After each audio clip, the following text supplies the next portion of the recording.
ঝাল ঝাল ঝোল। মোরলা মাছগুলো ভেজে নিচ্ছি, পেঁয়াজ আলুটা ভালো করে কষে নিচ্ছি। তারপরে এর মধ্যে দেবো টমেটো বাটা,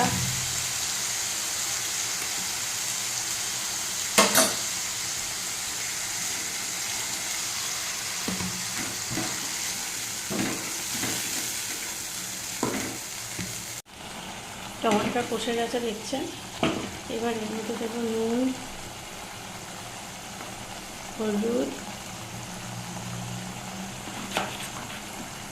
জিরার গুঁড়ো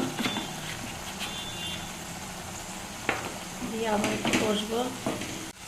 এবার দেবো লঙ্কা বাটা,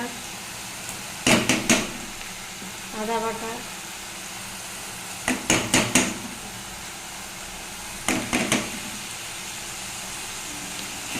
কষবো।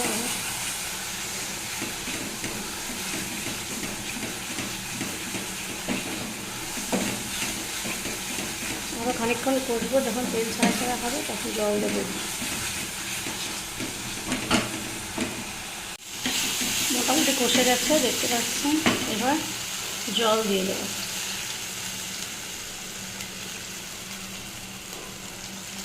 যদি গায়ে মাখা মাখা করেন অল্প ঝোল দেবেন, আমি একটু ঝোল রাখবো সেই জন্য একটু ঝোল দিলাম। এবার ঝোলটাকে ফুটতে দেব। দেখছেন ঝোলটা মোটামুটি ফুটে গেছে। এই অবস্থায় আমি ভাজা মাছগুলো দিয়ে দেবো। ভাজা মাছ দিয়ে দেবো আর ওপর থেকে ধনেপাতা কুচি দিয়ে দেবো।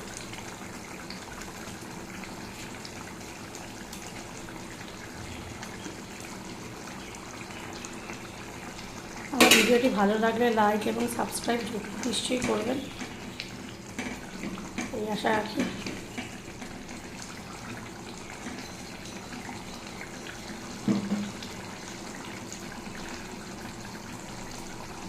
এবার আমার মোরলা মাছের ঝোল রেডি। দেখুন আমার মোরলা মাছের ঝাল ঝোল রেডি। আপনারাও বানাবেন, খেয়ে বলবেন কেমন হয়েছে, আমাকে কমেন্টে জানাবেন। ধন্যবাদ।